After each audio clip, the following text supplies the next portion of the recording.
Does grief get better and bring perspective over time? You're going to be both deeply touched and entertained when you hear this very special interview with singer-songwriter Keven Campbell. You're going to be so touched when you hear of the amazing coincidences Keven experienced when he lost his beloved, precious girlfriend, Melissa. And you're going to be so deeply touched when you hear how Keven's new album called Stages captures the whirlwind of feelings Keven experienced during his grief journey after his girlfriend, Melissa, transitioned. And you are going to be so highly entertained because Keven actually picked up his guitar and played one of the songs from his album Stages during our interview.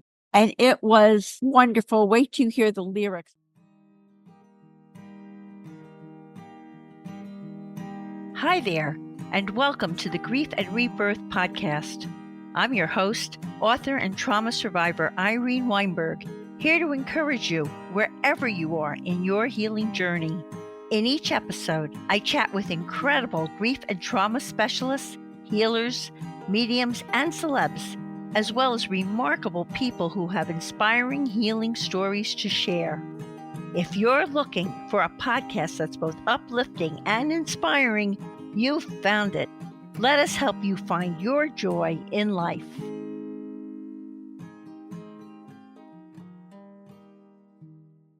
Hi, everyone.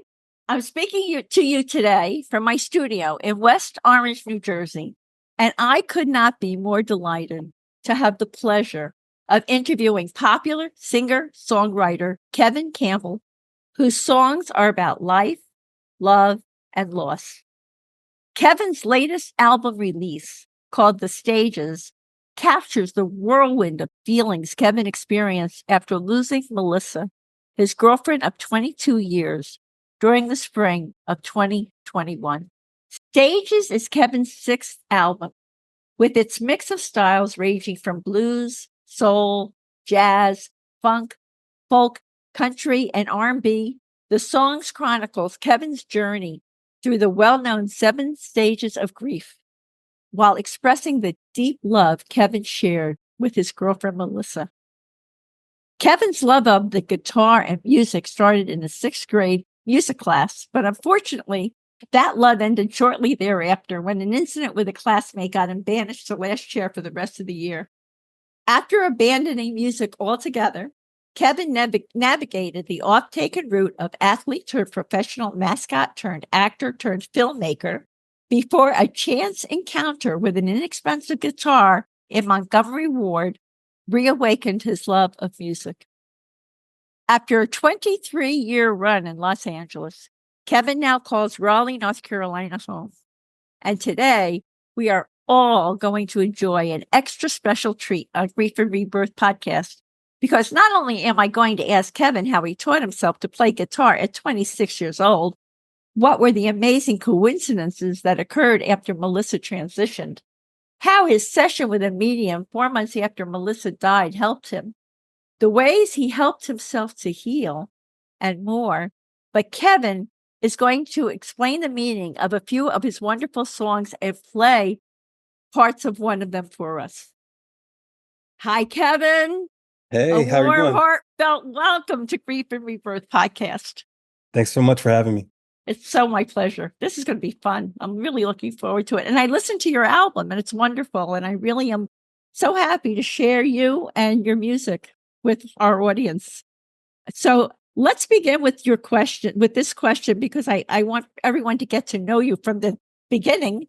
So could you tell us about your love of the guitar and music, how it started in your 6th grade music class, and what was that childhood incident involving another classmate, and what does it mean to be banished to last chair? Yeah, well, 6th grade, I was in a guitar class as one of the electives, and I took to it really fast, and I got really good quick. And they arrange you in chairs, like first chair, second, third, and so on. And you're able to challenge the chair in front of you to try to move up. If you like play it cleaner or better, then you move up. And I was in first chair pretty much the whole school year without anybody beating me in any challenges. And one day I remember getting an argument. Her name was Stacy Baker. So I remember You her. never forget her. We got in an argument and I said something that wasn't that great and I don't need to repeat it here. And But you were in sixth grade. I was in sixth grade. I ended up getting sent to the principal's office and then getting in-school suspension for days. And then when I returned back to the class, the teacher put me into the last chair. Ooh. And he wouldn't let me challenge. He wouldn't let me challenge the rest of the year. So I was just like in the last chair, like with no goals, beating people or being better. And so at the end of the year, they passed out these electives, like this little sheet of paper, like, what do you want to take next year? And, guitar was on there and I just ripped it up. And I just kind of went on with my life. I think your teacher kind of overreacted. I feel that way. I think he kind of overreacted. In today's day and age, people say, "You learned your lesson." Yeah, exactly. You're gonna be a good boy now. Exactly. So I went from that sixth grade until I was 26, not playing guitar. And then you taught yourself. Yeah. So tell me how you taught yourself and what was your songwriting process like? I don't recommend that because it takes forever. And talk about being talented though, because I grew up playing the violin and I was very good at it. And like you, I had a real proclivity for it, but I had to take lessons, Yeah. I just kept trying to learn songs. I got a bunch of song books and I would just try to learn songs that I liked. And before I started playing guitar, I used to do spoken word poetry shows around LA. And all of my poems, I started turning those into songs. Not the actual poems I already written. I just didn't write any more poems. I just wrote songs after that. Right. And eventually I stopped trying to learn people's songs and started trying to write my songs. And then that's kind of how it evolved. Yeah. Right. Yeah. And now this is what you're doing. And you've done 6 albums and all, which is so wonderful. Could you tell us about Melissa, how you met her and your relationship with her? Yeah, Melissa's great. How'd you meet her? We met in an acting class in 1999 in LA. And I remember I was sitting there and she was like up in the front of the class with 3 other students. And she was tall. She was like 5'11" and a half. And she was leaning back and she had jeans and a tube top on. And she was leaning back on the stage, like super comfortable.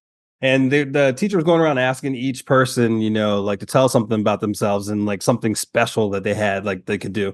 And when it got to her, she's like, "My name is Melissa Kobe, and I grew up in Utah, and I'm 19." And then she's like, "I can eat a whole rack of ribs with just one napkin."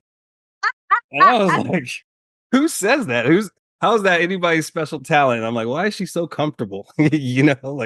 And I was just kind of struck by her, but I just remember that. I'll never forget what she's wearing, the whole deal.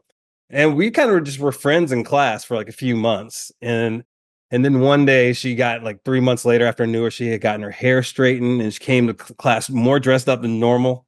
And we flirted the whole class. And class got done at midnight and it was in Hollywood. And you would go to this parking garage and I could hear her behind me, like walking through the parking garage with a friend. So I like slowed down, tried to act like I was looking for my keys and my bag, for my car. And then she came up, she's like, "Is that your SUV? Can I drive it?" And my parents, they were like, "Don't ever let anybody drive your car. They're not on your insurance or whatever." So I was kind of like, I didn't want to blow it, but I also didn't want to like get killed by your parents. Yeah. But I let her drive. And as she backed out of the parking spot, I kind of tensed up. She's like, "I got this." She's like, tapped my leg, like, "Calm down." And she drove till like 4:00 in the morning all over LA. Like we were going down weird streets. She'd just make a turn, ride down this way. And we were at the PC8. It was like, we were all over the place. And I had to catch a flight like maybe 4 hours after we left. And I flew back to Virginia and visited my parents. And this was back when long distance calls cost money. I talked to her the whole week I was in Virginia. And then my mom called me like a month later. It's like, "You came home and you left me with a $400 phone bill," And we were together ever since then. It was just always like, oh, fabulous. So you were together how many years? 22 years. Wow. And so how did she pass? And she also had a feeling that she might die young. What was that about, Keven? She was like an adventurer. She would like go on these crazy hikes and all these different things. And she wanted her life goal was to hike the Pacific Coast Trail.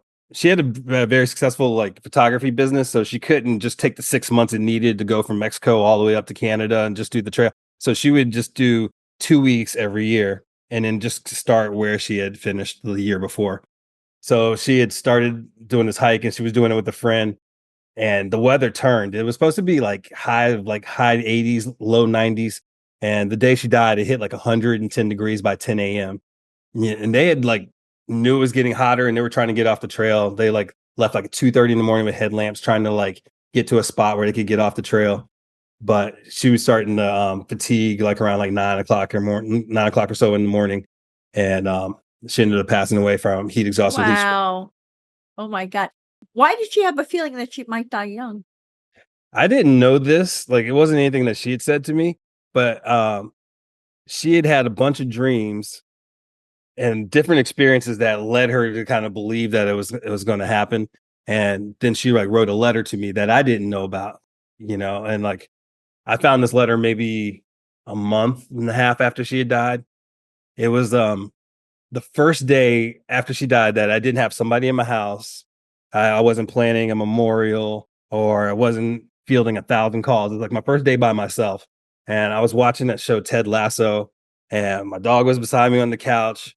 And then one character on the show said to another character, they're like, why'd you do that? And then the other character goes, well, we're a team, aren't we? And it just triggered me because she would always say that to me. I was like, you didn't have to do that. She's like, we're a team. We're a team. She would always say that to me. And so I paused the show and I was like crying again. And then like my dog like took advantage of this and came up to me with this ball. And I threw the ball and it like hit the wall and it bounced out of the room and went across the hallway into like the bedroom. And my dog didn't come back after a couple minutes. So I went in to see what was going on. And he was trying to get to the ball underneath the bed. So I like leaned down to like try to get it. And then like right in front of the ball, there was like a picture of Melissa with her grandma. And then behind the ball, there was this box that I had never seen before. It wasn't mine. So it was like way up against the wall under by the headboard. So like I pulled the box out and I started going through the box and had a lot of our memorabilia in it. Like if we went to a concert or different things or different cards she had gotten from people. And the first card I pulled out was from her parents for our anniversary the year before. And her dad had said, you guys are a great team in there. And I was like, wow. Like it was like a few minutes after that, I just started crying about the team thing. So I was like kind of blown away. And then I pull out 2 cards from her friend Leia. And then while I'm holding those cards, Leia texted me and asked me about how I was doing. And I was like, okay, this is weird. So then she was like, are you okay? I was like, I'm having some weird coincidences right now. So we got on the phone for like 45 minutes. And then I went back to the box later and there was like a few pages folded and had Keven written on there. And I was like, I hope I'm not reading the breakup letter she had left me to give to me, So I open it up and the first thing it says is like, Keven, if you're reading this right now, then I'm probably no longer with you. I feel like I had a few dreams and a few blah, blah, blah. That made me think that I wasn't going to live long. And if you're reading it, and then I was right and da, da, da, da. And then she went on for like 3 or 4 pages, like saying what our relationship meant to her, what she wanted me to do with my life going forward, how she wanted me to find joy and all of that. And what a beautiful blessing she gave you. What a gift. Really. And did you take that when she said, I want you to find joy? Did you took that like, okay, somehow I have to figure out how I'm going to move on? I was just more shocked about all the circumstances that led me to that because it was just so random. I've thrown that ball in that place a million times and it never just went under the bed and across the hallway in another room. And, and it was just all these weird steps and all the coincidences. I was just way more amazed by that in the first few days. But then later on, I was like, years passed and I started to like, okay, I'm going to start doing more things with my life and, maybe possibly date or maybe do some other stuff. And it was like, she gave me permission not to feel guilty about it, Absolutely. Well, they don't have, when souls cross over, they don't have these earthbound, they get the overview, they get the more of the universal picture. So they don't have jealousy over there or anything like that. What they want is for your happiness and your joy till they see you again, which they will, and they're around. So, I know that is the song on your album titled your album is titled Get to See You Again. So I thought about the fact that I know that you had a session with a medium 4 months after Melissa transitioned. Was the album in any way connected with the thought Get to See You Again? Because you had a session with a medium and obviously she must have come through for you. The medium was great. She let me know that she went quick, and she wasn't scared or any of that, that was great. And then she was like letting me know how I knew that she was there for me in different ways. like, so that the whole session was great and gave me that. That wasn't the impetus for the song "Get to See You Again." I went to bed every night for the first like 2 years. After Melissa died, I'd be like, come see me in my dreams, baby. Come see me in my dreams. And I've never been a good person about dreams. I always just wake up and I never remember anything. And one time I had a dream about her and it was so real. Everybody was freaking out. Like, what are you doing here? You had died. And like, she's like, no, I'm here. And like, everybody ended up being convinced. And then right when I finally relaxed, I was like, oh, wow, you're really here. I woke up and it just hurt so bad. Again, it was just like, it was like it never happened. Like, and like she just died that day, and I had to like process that morning. So that song, "Get to See You Again," is about that. It was like, in the dreams, I get to see you again, hold you real tight, like you never left.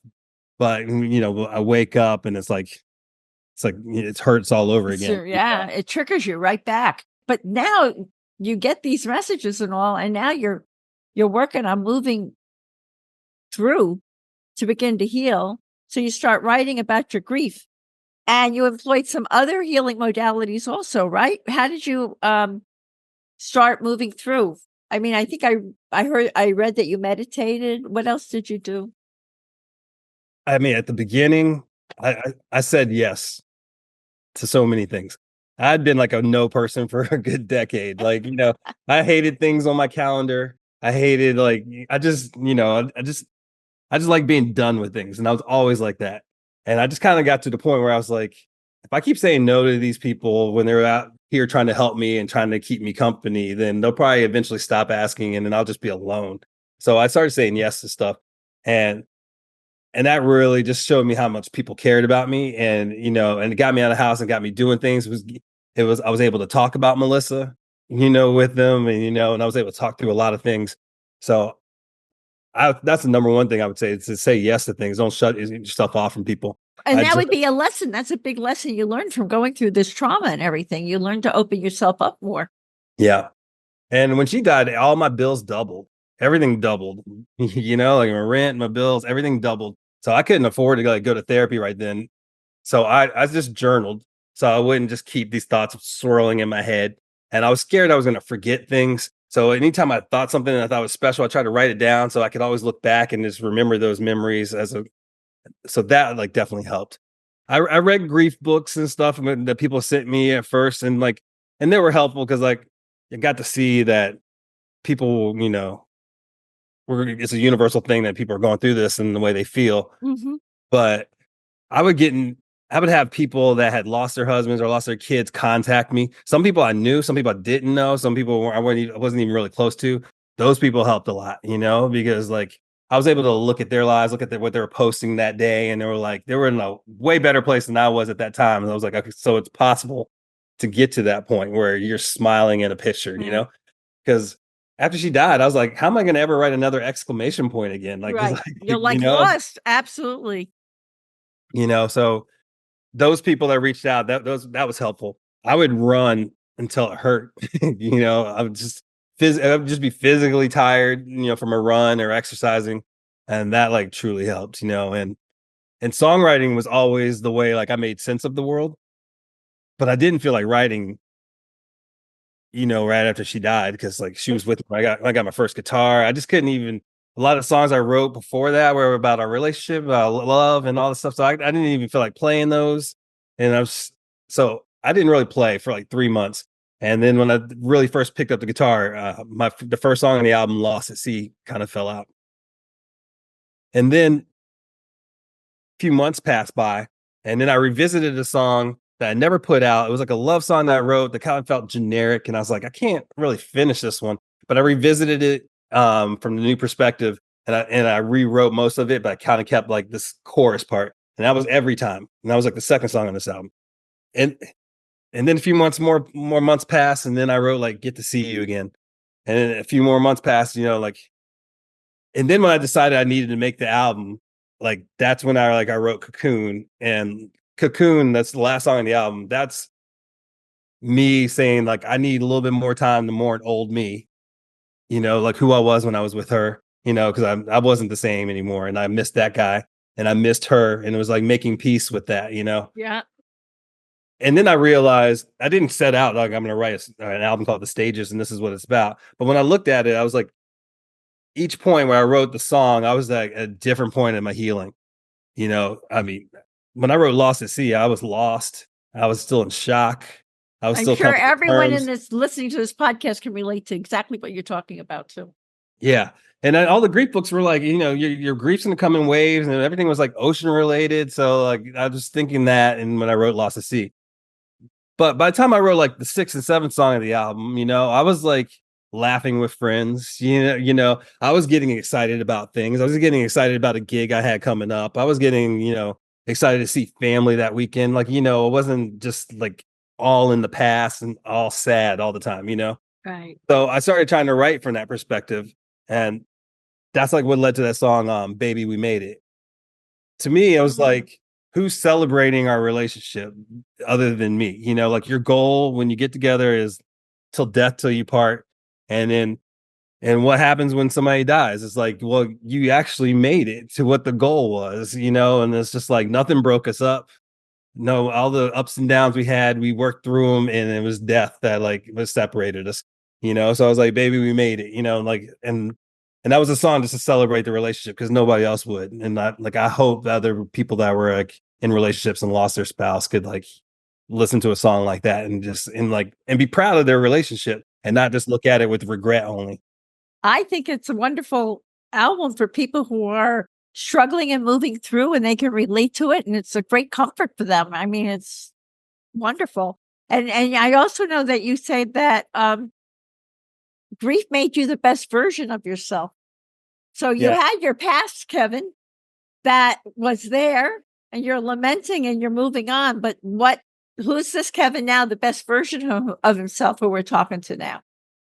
It's weird. Like you get in a relationship and you'll be like at home with that person and they kind of become your world. So you can kind of, have anger at the rest of the world. You can say stuff like, I don't have really true friends and all these different things that you like say as you go through a relationship. And then when this happens, then you realize like, oh, that person really is there for you. They just had lives, like they, like they weren't like ignoring you. They just had lives. They care. And like, you kind of like, you realize this, and there's just so much that you like the journaling and stuff like made me like realize like what I wanted for my life. And then it made me want to like go for that in my life more, and there's also this feeling like they're watching over you as soon as they leave, so Absolutely. like, it's like, you don't want to like have this internal dialogue that's way more negative or way more whatever, because you feel like they can hear your thoughts and all this stuff. And you want them proud of you, and you want them, that's all you want is like to make sure that their life meant something to you and all this other things. So like, you just act in a way that you weren't acting before just because of how it went down. And I'm trying to figure out how to really put it into words, but I have way more empathy for people. Like you would think like I could look at a picture or like her birthday would come up and that would be the thing that wrecked me, but you're kind of steeled against that stuff. You're ready for a picture, you're ready for a birthday, like all that. But you have it's like I see people that like, I had a couple people that lost people this past summer, and I see them make that post on Facebook where they have to tell everybody. Like that was the worst part. Like that made it real to me, like having to tell everybody that Melissa had died. I had to go on like Facebook and be like, yesterday Melissa died. I hate to tell you, like, and I see people going through that, and that kills me, like. And I didn't have that same kind of empathy before. Like, of course, you'd be like, oh man, that's terrible and it's sad. But like, now I look at people doing that and I'm like, oh man, they're in such shock right now. Oh, their phone is never going to stop beeping for the next 3 weeks. Everybody's just going to be like texting them to see if they're okay, if they need anything. Like they're not going to have any quiet moments. They're not going to be sleeping. Like it's like, and I think about all this stuff that I didn't think about before. And I had people die in my life before, but it never meant the same to me as it has since Melissa died. And now she's with you and she must be celebrating. I'm sure she's very thrilled for you and watching you, and you'll see her again. So you will be with her again. So I experienced that with my husband too. I know he's around and he's witnessing everything. Yeah. Every once in a while I have a few things to say to him, and I'm sure he hears them. Melissa believed in this more than anybody I knew. and I was probably more skeptical about things. And like, I remember the night she died, I was just like by myself, and I was like, all right, it's your chance to shine now, baby. Like, let's see what you got, And I had so many moments of like that were felt beyond coincidence to me that I felt like she was just proving it to me over and over again. And she was. So you know what? I know you've got a special offer for a free download for your new album. So before we get to you telling everybody about that, what would you like to play for us? What would you like? I mean, I think it's a beautiful, wonderful album. I think that everyone who is grieving would find it very inspiring and comforting as they're going through their process. So choose what you'd like. Let me play part of Get to See You again. Okay.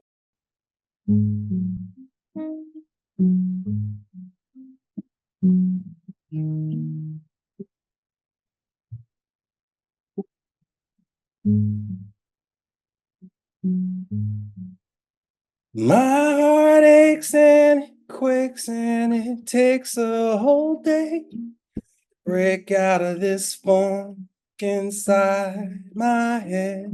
Can't wait to go to bed. 'Cause sometimes when I'm dreaming, I see you again. And it don't make no sense. It's like losing a limb. With you, I was whole. Now I'm in pieces again. Can't wait to lay my head. 'Cause sometimes when I'm dreaming, I see you again. Well, I get to see you again and hold you real tight like you never left. Between us again, before I wake up and I lose you all over again. I cannot shake these thoughts that it's all been for naught. Though I do it all again to relive all I forgot. Can't wait to go to bed. 'Cause sometimes when I'm dreaming, I see you again. Well, I get to see you again and hold you real tight like you never. A moment between us again before I wake up and I lose you all over again. It's worth it to see you again. That's beautiful. Thanks. Thank you so much for doing that for us, Keven. That's beautiful. Sure. You want to just briefly go over? I know that each of the songs relates to the 7 stages of grief, right? Somehow, yeah. So you want to just tell everybody a little bit about that, and you can tell them about your offer for the download? Yeah, I'll tell them about the offer first. Like, you can go to Bandcamp, and I guess you'll have the links and stuff for that. And on Bandcamp, you can get a free download of my album. We'll supply all of that. Yep. Yeah. And like I previously said, Lost at Sea, that's like the shock and all of losing someone. Every time it's hard because each song kind of has different parts that kind of relate to stuff. Every time is like just about the pain you feel every time that you remember these things. And then I had a song called Good to Feel Bad Sometimes. That song, a week before she left on that trip that she died on, I went into her office and I had written part of the first verse. And it was just, and I was like, hey, I have this idea. Like, I say good a lot. I say bad a lot on the verse and I say good a lot on the chorus. And I played part of it and she didn't even turn around. She was editing photos and she's like, keep working on it. And after she died, I revisited it and then I turned it into this. And that's about the most painful thing is remembering someone because that you lost. It's painful, but it's also the greatest thing because you're remembering them. So it's it's good to feel bad sometimes. Then Get to See You again, and then I had The Baby We Made It. That's a little bit more of an acceptance and it's starting to kind of really look back with a fresh perspective of we did something together. Like we made a life together. Like we did it, like we did all that we could, and then I had a song Better Now, and Better Now is like all the advice I was getting from people in the early days. They were like, you just need time. You just, you just need to like do some journals and do all this stuff, and I was like, yeah, I know one day, but that doesn't make it better now, and that's what that song was about. And it was just more about my response to and that's a little bit of the anger, but I didn't write it like, shut up. Right. Like it was like, but that was my annoyance at that stuff, and Cocoon was like me making those steps forward. That was me deciding that I was going to live my life. I'm here. She wants me to live my life, and I need to live my life. It doesn't mean I can't have nostalgia and I can't look back, but I need to like really look forward. And it was just like my last little moments of mourning old me and her together. Like the last line of the song is like, when I think of those two, they seem happy. Right, right. Old me and her. Right, right. That's wonderful. Thank you so much, Keven. And I would like to know, what is the Keven Campbell tip for finding joy in life? I would say do things that like scare you, because like Melissa had so many goals and dreams and different things she wanted to do. She was working on this project. When she died, that would have been really good for her. And it was so great. I'm so bummed that she didn't complete it, and I think about that. It's like, I could sit there the next 10 years just wishing I could do something, or I could just do it, and like, and if I'm not good at it, at least I know like I tried, and there's just so much joy that I get out of trying the things that I'm scared of, and like the only reason why I'm in Raleigh was like, I started looking at other cities that I could play a lot in. LA was still coming off of COVID at the time, and a lot of things were shut down. And LA didn't want you, a lot of clubs don't want you playing week after week at another place. So you have to kind of wait a little longer in LA. I was like, I just need to get out and play a lot because it brings me joy. So I went all the way across the country. I didn't know anybody, just based on being able to play. And I've been here, I've been playing more than I ever have in my life. I've been getting a lot of opportunities. I was just on the radio last week playing, and like just a lot of things that I wasn't doing as much in LA. So I'm glad that I did that, because I've gotten a lot of joy from it. I just think you just need to like do things that make you scared. Yeah, go outside your comfort zone. Exactly. And you can always turn back if it doesn't work out for you. I've found that too. But I keep pushing. This podcast is past my comfort zone. I mean, you just keep going, and you see, and you keep growing and learning from it. So that's wonderful. Keven, by writing about the loss of your precious Melissa and your grief process via the meaningful songs, and I really encourage everyone to get Keven's album. It's wonderful. With the meaningful songs on your new album, Stages, you not only helped yourself as you were going through your grief journey, but now you're helping so many others who are also experiencing grief. I just want to give you my heartfelt thanks for this wonderful new album, Stages, and for introducing us to your song, and for this really special interview on Grief and Rebirth Podcast. It's such a pleasure to know you. Many blessings. Thank you so much, Keven.